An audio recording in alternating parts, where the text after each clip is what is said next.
পাকা তালের বড়া তো আপনারা অনেক খেয়েছেন, তবে এইভাবে একবার পাকা তালের রস বড়া না তৈরি করে খেলে কিন্তু ভীষণ মিস করবেন। যেমন বড়াগুলো হয় নরম, মুখে দেওয়ার সঙ্গে কিন্তু মিলিয়ে যাবে। আর রসে ভরা দেখুন কত সুন্দর হয়েছে, একদম রসালো, মুখে দিলেই মিলিয়ে যাওয়ার মতো। আপনারা অবশ্যই এইভাবে একবার তৈরি করে খেয়ে দেখবেন, কথা দিচ্ছি একটা খেয়ে মনই ভরবে না, নিমেষের মধ্যে অনেকগুলো বড়া খেয়ে ফেলবেন।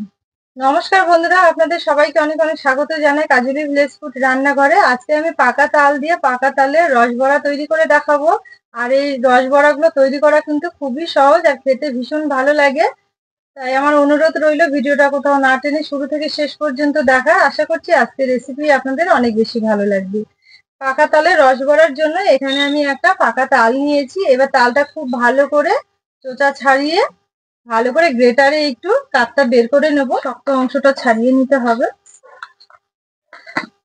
এবার তালটাকে 3 ভাগে ভাগ করে নেব। এবার চোচাগুলো একটু এইভাবে ছাড়িয়ে নেব। এই যে দেখুন, এখানে আমি তালের আঠিগুলোকে একটুখানি জল দিয়ে খুব ভালো করে কচলে নিয়েছি। এবার এখানে একটা থালা নিয়েছি, থালার মধ্যে একটা পরিষ্কার নেট বিছিয়ে নিয়েছি। আর এখানে নিয়েছি গ্রেটার, গ্রেটারে এবার আমি খুব ভালো করে গ্রেট করে নেব।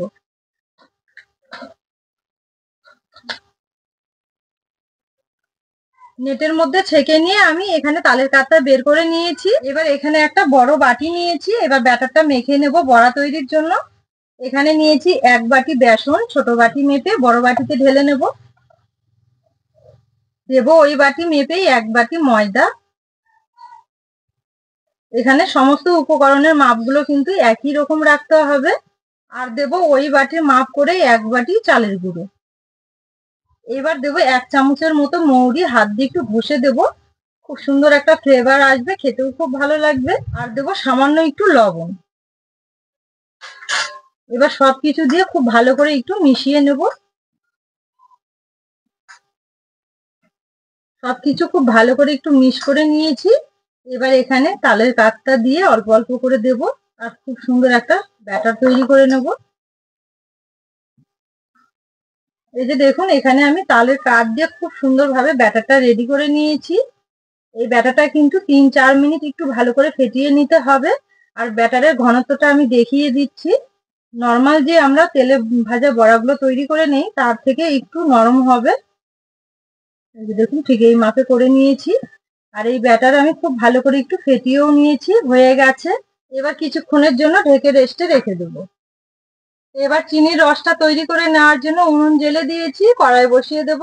এবার প্রথমে যে বাটির মাপ করে আমি উপকরণগুলো নিয়েছিলাম সেই বাটির মাপ করে 1 বাটি চিনি নিয়েছি, কড়াইয়ে দিয়ে দেব।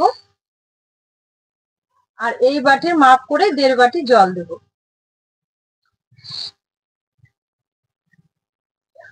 সুন্দর ফ্লেভারের জন্য দেব 3টে ছোট এলাচ, মুখগুলো ফাটিয়ে দিয়েছি। এবার নেড়ে চেড়ে চিনিটা গলিয়ে খুব সুন্দর একটা চিনির সিরাপ তৈরি করে নেব। তবে চিনির সিরাপটা কিন্তু খুব একটা মোটা হবে না, একটু পাতলা করেই করে নিতে হবে। চিনিটা গলে 2-3 মিনিট ফুটে গেলেই হয়ে যাবে।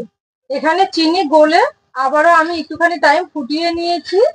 এর চেয়ে মোটা করলে কিন্তু মিষ্টির মধ্যে চিনির সিরাপটা ঢুকতে চাইবে না। হয়ে গেছে, নামিয়ে নেব। এবার বড়াগুলো ভেজে নেওয়ার জন্য আবারও একটা কড়াই বসিয়ে দেব। এবার বড়াগুলো ভেজে নেওয়ার জন্য কিছুটা সাদা তেল দিয়ে দেবো।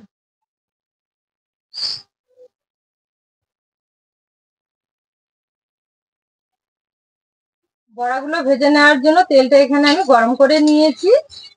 এবার ব্যাটার থেকে ঢাকাটা তুলে আমি বড়াগুলো ভেজে নেব। ব্যাটার রেস্টে রাখার জন্য কিন্তু অনেকটাই সফট হয়ে গেছে। এবার ছোট ছোট করে বড়াগুলো ভেজে নেব।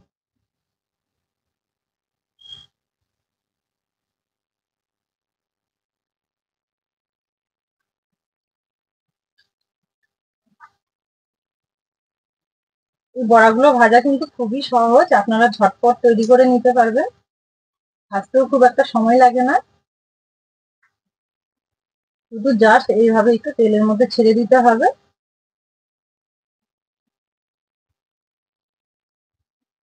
বড়াগুলোর কালার এখানে একটু চেঞ্জ হতে শুরু করেছে, এবার উল্টে দেবো। বড়াগুলো একটু লম্বাটে হচ্ছে কারণ এখানে বেসন আর ময়দা দেওয়া আছে, পিচ্ছিল ভাবটা রয়েছে সেই কারণে কিন্তু। এবার হালকা আছে এভাবে একটু নেড়ে চেড়ে ভেজে নিতে হবে লালচে লালচে করে। এই যে দেখুন এখানে খুব সুন্দর একটা কালার করে ভেজে নিয়েছি, এবার তেল থেকে তুলে নেব।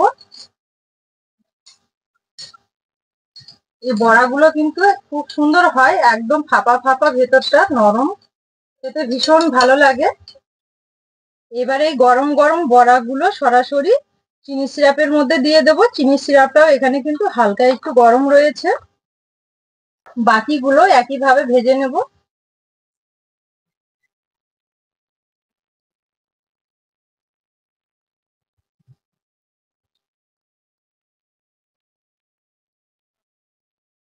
এই যে দেখুন এগুলো খুব সুন্দর করে লালচে করে ভেজে নিয়েছি, তুলে নেব। তো সবগুলোই কিন্তু একইভাবেই ভেজে নিতে হবে এইভাবে।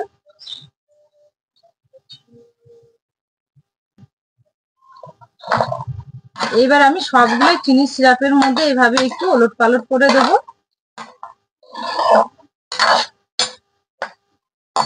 এবার 10 মিনিটের জন্য থালাতে ঢেকে রেস্টে রেখে দেবো। দেখবেন 10 মিনিটের মধ্যেই কিন্তু এগুলো খুব সুন্দরভাবে চিনির সিরাপটা সোক করে নেবে। ফিরে এলাম 10 মিনিট পর, ঢাকাটা তুলে রেখে নেব। এই যে দেখুন কত সুন্দরভাবে চিনির সিরাপটা সোক করে নিয়েছে, কতটা লোভনীয় হয়েছে দেখতে। দেখুন কতটা নরম তুলতুলে হয়েছিল,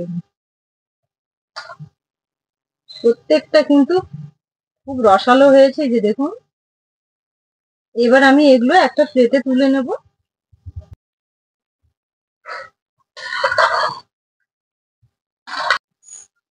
সবগুলোই আমি একটা প্লেটে তুলে নেব।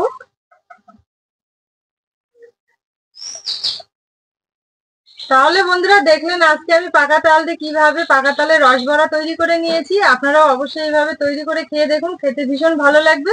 পুরো ভিডিও দেখে রেসিপি যদি ভালো লেগে থাকে তাহলে প্লিজ আমার চ্যানেলটি একবার সাবস্ক্রাইব, লাইক, শেয়ার করে নেবেন। আর ফেসবুক পেজ থেকে দেখলে পেজটা অবশ্যই একবার ফলো করবেন। আজকে রেসিপি এখানেই শেষ করলাম, ফিরে আসবো পরের দিন অন্য রেসিপি নিয়ে। ততক্ষণের জন্য আপনারা সবাই খুব ভালো থাকবেন, সুস্থ থাকবেন, সাবধানে থাকবেন।